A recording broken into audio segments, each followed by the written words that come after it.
Entah datang wangsit dari mana bapak DPR ini tiba-tiba 6 PLTU ya kan. Bayangin, aduh, mau buat apa lagi? aduh itu listrik mungkin ya satu PLTU ke rumah bapak itu gitu ya, satu PLTU ke rumah bapak ini.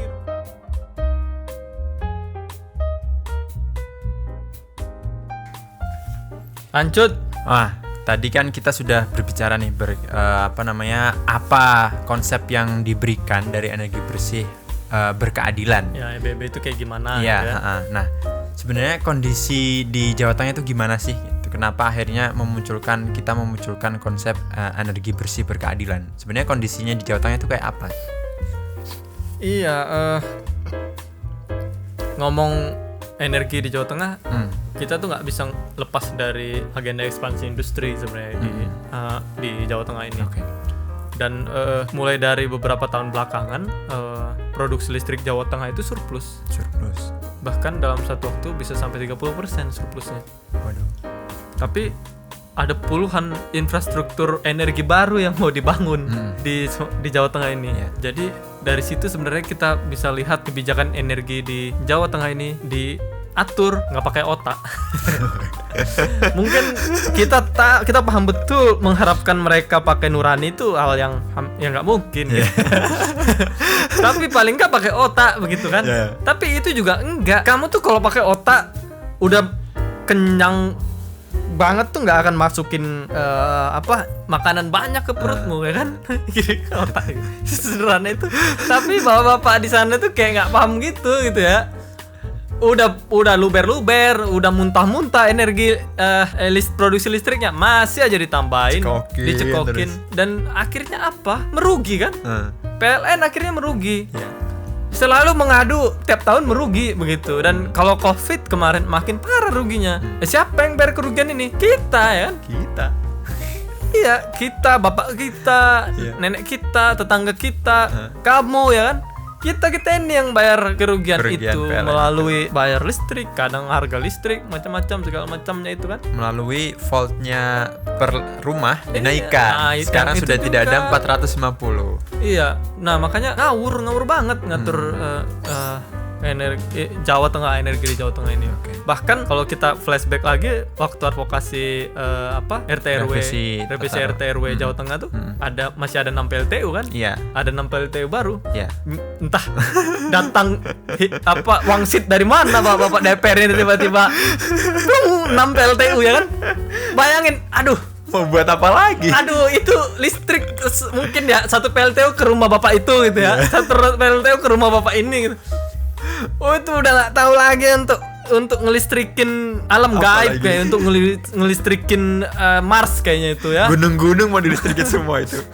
Ngawur banget. Akhirnya sempat sisa satu kan. Iya. Alasannya apa? Daripada nggak ada. Bapak, ini tuh soal energi ya. Ini tuh bukan soal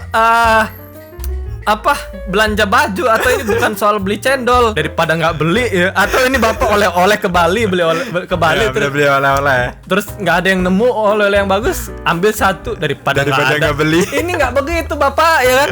Ini ada masyarakat nih, ribuan masyarakat Jawa Tengah ini. Dan lingkungannya yang bisa hancur karena alasan daripada nggak ada sama sekali. Aduh, jangkrik. Jadi aku pikir mungkin itulah sangat nggak mungkin kita mengharapkan mereka pakai hati, tapi pakai otak aja enggak gitu kan. Iya, karena pengaturan yang nggak pakai otak ini kita dikorbankan. Gitu. Bagaimana produksi ketidakadilan itu gitu ya di Jawa Tengah. Di PLTU Cilacap misalkan. Pertama PLTU Cilacap misalkan. Oh, anak setan.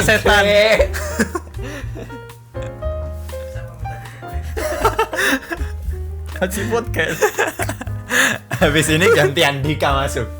Ya begitu ya saudara-saudara ya. Ya tadi bagaimana produksi ketidakadilan atau bagaimana penindasan yang lahir dari setiap kilowatt yang diproduksi dari energi di Jawa Tengah tadi. Di Cilacap misalkan itu warga kena ISPA dan mayoritas yang kena itu anak-anak. Warga bahkan cerita beberapa kasus yang anak-anak ini karena dia kena ISPA dia harus dipindahkan, dia harus pindah rumah, dia harus pindah tempat tinggal supaya kondisinya membaik. Oke. Tapi dia nggak punya uang untuk pindah. Kenapa? Karena kalaupun dia jual tanah yang sudah tidak produktif, bahkan beberapa titik itu udah kena rob, harganya nggak cukup untuk mengganti dan beli rumah di tempat lain. Justru rumah atau daerah lahan-lahan yang ada di dekat PLTU malah harganya turun. Turun karena kan kalau dijadikan hunian dia nggak bisa, kecuali Oke. PLT yang beli juga nggak akan tinggi harganya. Kalau itu untuk hunian, orang akan mikir untuk beli di sana karena untuk dijadikan tani juga udah jelek. Oke. Di beberapa titik tanahnya turun, di Cilacap kan begitu, ada penurunan Lahannya tanah yang sudah tidak rob produktif dan lagi. macam-macamnya itu kan. Udaranya udah rusak, siapa yang mau berkorban menghirup udara kotor itu di sana? Enggak lah, akhirnya dia nggak punya uang untuk bisa pindah. Oke. Dia pasrah saja anaknya kena ISPA itu. Beberapa yang pindah, kena ISPA anaknya dan pindah, kondisinya membaik. Mereka dalam kondisi itu tuh, warga Cilacap itu. Terus sumur yang tercemar. Warga desa itu, Sumber air mereka, penghidupan warga mereka. desa itu nggak pakai pam. Kita punya air yang menghidupi kita selalu dengan gratis karena kita jaga itu kan, dan belum ada intervensi perusak-perusak lingkungan itu kan. Oke. Industri, pembangkit listrik dan macam-macamnya. Kita menikmati perlindungan dari bumi ini lah kira-kira. Mensyukuri bumi yang memproduksi air, tapi itu dirusak sama PLTU. Mereka airnya tercemar, nggak bisa lagi pakai air yang dari sumur itu untuk minum juga nggak bisa. Terus beberapa warga itu kena penyakit kulit, anak-anak itu bintik-bintik merah, semacamnya itu, dan nggak bisa tentu dikonsumsi. Akhirnya mereka pakai pam dan bayar kan, harus Iya. bayar.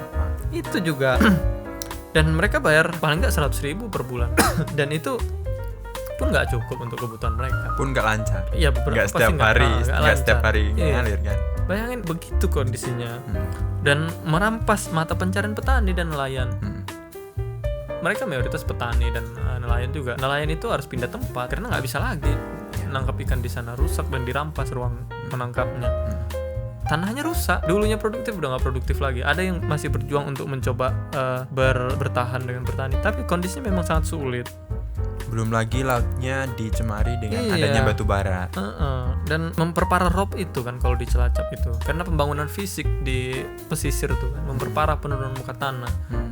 Jadi itu masih Cilacap. Jepara juga nggak beda jauh, kondisinya begitu. Kemudian Rembang, Iya. kemudian Bahkan Batang. kalau warga Jepara tuh ngomong langsung, nasi warna putih kalau nggak ditutup tuh di dalam ruangan bisa jadi warna hitam. Kain putih dijemur bisa jadi warna hitam. Gila. Separah itu debunya itu. Itu dan ya dia merusak pertanian warga juga karena di yang sangat dekat itu debu-debunya itu jatuh ke pertanian dan merusak pertanian warga, termasuk kawasan pantainya abrasi, dan warga itu karena terumbu karangnya rusak, sementara ikan tuh bereproduksi di sana gitu. Itu rusak juga, tempat mencari ikannya rusak gitu. Dan ya semua rata-rata sebenarnya begitu kondisinya. Tahun 2005 di Jepara tuh bahkan ada satu anak yang meninggal Gara-gara karena ISPA. Karena ISPA, dan memang rumahnya dekat banget ke PLTU. Dekat banget rumahnya. Cerobongnya itu macam debu dari cerobongnya jatuh ke rumah mereka. Jadi tiap hari anak itu menghisap debu itu tuh, menghisap polusi itu. Itu waktu awal 2005 mati dia anak itu. PLTU kira-kira busuk lah. Terus PLTGU yang kata mereka pembangkit listrik tenaga gas uap itu yang katanya lebih ramah, itu juga memproduksi banyak ketidakadilan. Misalkan di PLTGU Semarang ini itu karena dia pakai gas ya, jadi warga itu takut sewaktu-waktu gasnya meledak. Di beberapa tempat rencananya PLTGU Semarang mungkin akan diganti batu bara karena lebih murah kan. Karena gasnya juga mulai semakin sedikit. Kalau yang baru-baru PLTGU baru ini pasti akan pakai batu bara. Terus berisik banget itunya produksi listrik dari PLTGU itu. Jadi sangat mengganggu. Belum lagi rob karena itu di pesisir kan. Lalu Dieng juga begitu, pembangkit panas bumi di Dieng itu tadi merusak sumber mata air warga. Bahkan kalau di Dieng itu sempat ada kebocoran pipa waktu itu dulu, dan itu merusak pertanian warga sampai sekarang nggak bisa ditanami lagi. Kebocoran Dieng itu. Dan di RT RW Jawa Tengah itu ada 18 pembangkit panas bumi yang baru. Dan saya nggak tahu ini mau nyiptain bencana macam apa ini di Jawa Tengah ini dengan ngobok-ngobok perut bumi itu. Kayak gitu sebenarnya, termasuk rencana ngawur di Semarang mau bangun PLTSA, pembangkit listrik tenaga sampah, yang nggak jelas banget produksi listriknya juga kecil, nyelesain persoalan sampah juga enggak gitu. Mau buat apa? Itu mereka juga bingung sebenarnya. Kalau tanya aja sama mereka, Bapak mau buat apa sih? Dia juga bingung. Bingung, nggak jelas lah itu pokoknya. Itu dan batu bara misalkan itu tadi ya, kalau kita kembali itu di Jawa Tengah dengan PLTU Jepara, Rembang dan Karangkandria di Pala Batang tuh tiap tahun tuh bisa 28,1 juta ton. 28,1 juta ton batu bara yang dikonsumsi setiap tahun oleh Jawa Tengah ini. Itu macam batu bara sendiri diambil dengan merusak lingkungan kan. Dengan Kalimantan banjir. Sekarang itu gila-gilaan banjirnya. Karena tambang juga. Jadi dari ini kayak macam menghancurkan hidup masyarakat dari hulu ke hilir nih. Mulai dari batu bara ditambang di Kalimantan ya kan. Itu udah ngehancurin hidup orang Kalimantan, dibawa melalui laut, dalam proses di laut merusak terumbu karang, merusak belum sampai laut. Di Kalimantan itu Sungai Mahakam itu kan ada biota yang dia asli sana itu hilang sekarang. Makanya itu, dari sana dari sungai udah hancur, laut hancur.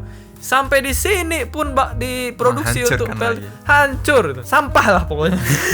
Sampah lah. Itu panas bumi juga begitu, PLTSA juga begitu, dan semua listrik itu diproduksi untuk kira-kira 1, 2, 3, 4, 5, 6, 7, 8, 9, 10, 11, 12 kawasan industri besar di Jawa Tengah. 12. Iya, diantaranya kawasan industri terpadu Batang tuh. Itu semua untuk itu. Gitu. Dan kita bisa melihat itu bagaimana getolnya pemerintah juga mengundang industri sebanyak-banyaknya datang ke Jawa Tengah. Energi listriknya juga ada banyak dan itu harus dikonsumsi. Makanya pemerintah selalu nyuruh kita, ayo pakai AC kan gitu kira-kira. Ayo banyak-banyak konsumsi listrik supaya karena kami udah produksi listrik berlebih. Jadi kalian harus bingung ini ngeluarin kemana lagi. Kalian harus pakai listrik, ya kan? Bangun kafe pakai mesin lah macamnya gitu kan. Ayo kita produksi mobil listrik. Enak banget ya kan, nyuruh orang dia yang produksi berlebih terus kita yang disuruh ngabisin ya. Itu jalan pikirnya mereka tuh. Itu kira-kira. Jadi di mana rakyat tuh dalam semua kebijakan energi gitu? Enggak ada rakyat. Mereka nggak dipertimbangkan. Enggak ada rakyat dalam kebijakan energi. Di Indonesia ini, di Jawa Tengah. Indonesia. Dan warga itu dalam kasus Cilacap, Batang dan Jepara, Dieng, warga itu jadi korban dalam hingar-bingar semua maha dahsyat pembangunan energi listrik ini kan. 35.000 megawatt ala Jokowi ini ya. Dan katanya mau direvisi 35.000 megawatt itu. Gila. Mau direvisi, kayaknya nggak tahu lah ya mau gimana mereka ngerevisinya. Tapi kira-kira begitu, warga justru jadi korban. Itu Mas. Nah ini sekilas info bagi teman-teman ya yang tadi udah disampaikan sama Cornel bahwa di Jawa Tengah akan ada PLTGU, kemudian akan ada 18 panas bumi, kemudian akan ada 12 kawasan industri. Itu sudah existing, ada yang ada yang masih pembangunan. Teman-teman kalau belum percaya itu silahkan buka di Perda Tata Ruang Provinsi Jawa Tengah tahun 2009-2029. Ya. Nah itu teman-teman bisa searching, itu adalah dokumen publik. Nah silahkan teman-teman baca dan itu memang real ada dan itu akan ada di Jawa Tengah. Nah kalau tadi ya kita kembali ke pembahasan. Kalau tadi kita sudah berbicara mengenai apa itu energi bersih berkeadilan, kemudian kita sudah melihat kondisinya di Jawa Tengah yang memang kondisinya sudah surplus listrik, energi listrik, kemudian kondisinya bahwa masyarakat terdampak itu tidak mendapatkan keadilan itu. Nah apa sih solusi atau harapan dari energi bersih berkeadilan ini apa? Iya, jadi akhirnya kita bisa ambil lagi satu macam poin dari obrolan kita tadi itu soal low carbon misalkan. Low carbon. Jadi kalau pengaturan ruangnya masih orientasinya adalah pemilik modal tadi itu. Low carbon ujung-ujungnya untuk keuntungan mereka juga, ya kan, nggak berkeadilan juga. Saya kira kita sedang menciptakan satu pengaturan energi di mana low carbon, rendah karbon, tinggi korban. Gitu kan? Rendah karbon. Menarik nih judul nih. Korban. Itu kan dengan low karbon, tinggi korban. Iya, rendah karbon, tinggi korban. Iya. Panas bumi begitu ya kan. Terus ekspansi industri begitu juga. Dan tentu panel surya butuh baterai ya kan? Bagaimana baterai itu diproduksi. Kalau kita ngomong soal panel aja tapi kita terpisah ngomong soal baterainya, bagaimana baterai itu diproduksi, dan tentu kalau panelnya adalah untuk ekspansi industri butuh banyak baterai. Ya kan? Jadi tetap aja tinggi korban ya kan. Rendah karbon, tinggi korban gitu kira-kira. Low karbon, Ya, tinggi korban. iya. Jadi lalu bagaimana kita bisa menuju yang kalau saya impikan adalah energi bersih berkeadilan itu. Kalau teman-teman yang bersama dengan kita ngobrolin ini beberapa waktu dan memimpikan satu macam model yang kita sebut energi bersih berkeadilan, EBB itu. Jadi sebenarnya berangkat dari pembicaraan kita sejak awal, ternyata demokrasi keterwakilan itu yang tadi RT RW gitu kan, itu kan diproduksi dari demokrasi keterwakilan. Iya. Semua kebijakan energi juga diproduksi dari demokrasi keterwakilan ini kan, di DPR. Itu yang memproduksi ketidakadilan tuh kan. Jadi Justru demokrasi iya, keterwakilan itu produk-produk dari mereka itu yang menghancurkan hidup kita kan. benar. Dan tidak ada masyarakat dalam seluruh tadi kebijakan energi itu. Iya, energi bersih berkeadilan itu yang tadi kita obrolin itu nggak bisa hidup dia. Dia nggak bisa hidup dalam sistem demokrasi keterwakilan yang memang nggak kasih ruang kepada masyarakat untuk mengatur sendiri ruang hidupnya. Kami DPR merasa harus dia yang mengatur ruang hidup mereka, kan nggak penting suara masyarakat tuh. EBB nggak bisa hidup dalam ruang demokrasi seperti itu. Dan termasuk dia tidak memberikan ruang kepada masyarakat untuk menentukan kebutuhan energi masyarakat. Itu bukan mereka, kebutuhan energi industri itu kan, termasuk untuk siapa energi itu diproduksi. Dia nggak bisa untuk dan bagaimana energi diatur. Demokrasi keterwakilan itu nggak memberi ruang itu. Nah, dan itu nggak terjadi cuma di Jawa Tengah, tapi di seluruh Indonesia. Dan semua produksi ketidakadilan tadi itu mulai dari Batang, Cilacap, Jepara, Dieng, Semarang dan semua tempat. Bahkan kami Kalimantan kan. Gitu kan energi ketidakadilan dalam produksi. Dalam sektor energi yang diproduksi oleh demokrasi keterwakilan. Jadi menurut kami perlu menciptakan ruang di mana EBB ini bisa diwujudkan.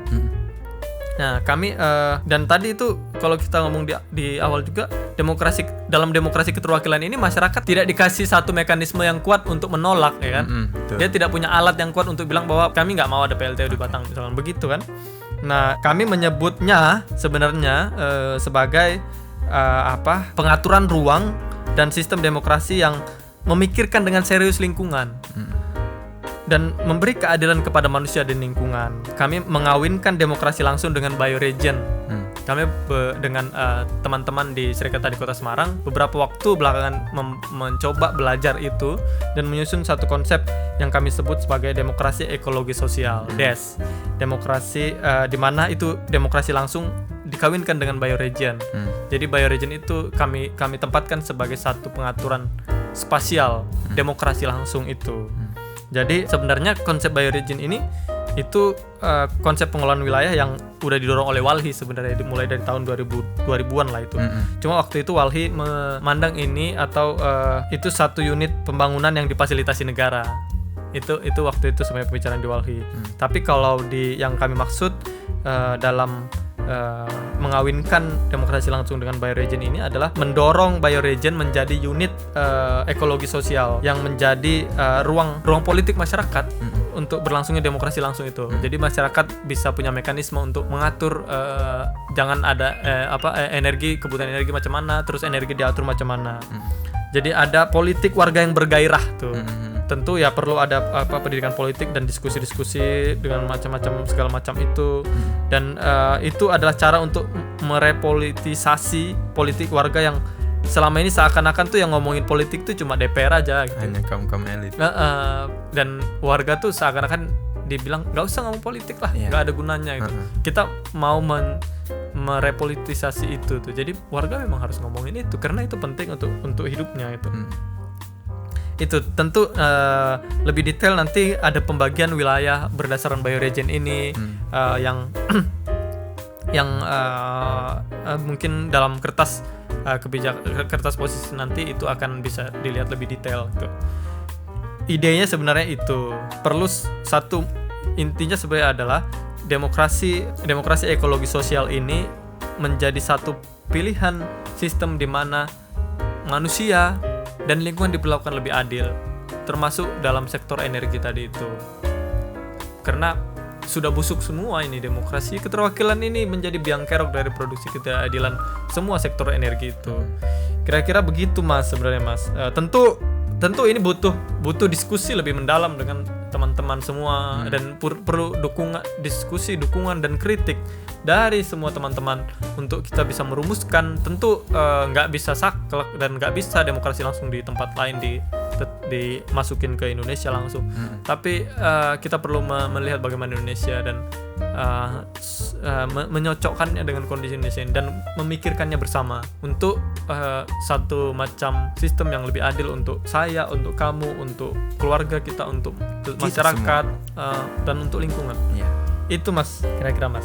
Oke, sudah dijelaskan secara kompleks ya apa itu energi. Kompleks itu susah ya.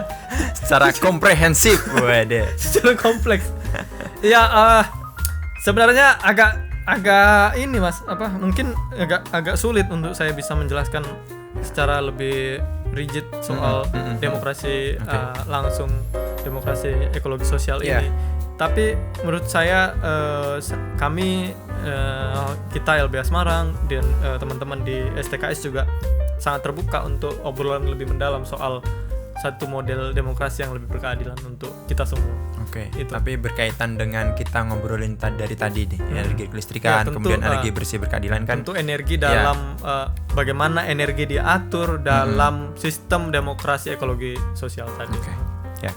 Jadi ini tadi kita sudah ngobrol banyak berkaitan dengan energi, kemudian energi bersih berkeadilan. Mungkin ini masih sangat belum detail lah gitu. Nanti perlu kita bicarakan lebih lanjut. Nah, itu kondisi di Jawa Tengah, kondisi yang akan terjadi di Indonesia dan juga Jawa Tengah. Teman-teman mungkin bisa nanti meresapi ini, kemudian meresapi ya, mecin aja, meresapi mecin.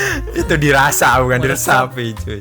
Mungkin itu dulu diskusinya. Kalau kita nanti bahas terlalu dalam akan pusing kita itu, karena ternyata kondisi di Indonesia itu ya seperti inilah gitu, nggak baik-baik aja, ternyata masih banyak hal-hal yang hanya menguntungkan 1-2 orang saja seperti itu. 3 Bapak, anak, menantu ya. Iya ya. Ya. Nah mungkin kita cukupkan dulu untuk podcast kali ini. Terima kasih Bung Arif dan Bung Haris yang merekam dengan sangat setia setiap podcast kita ya.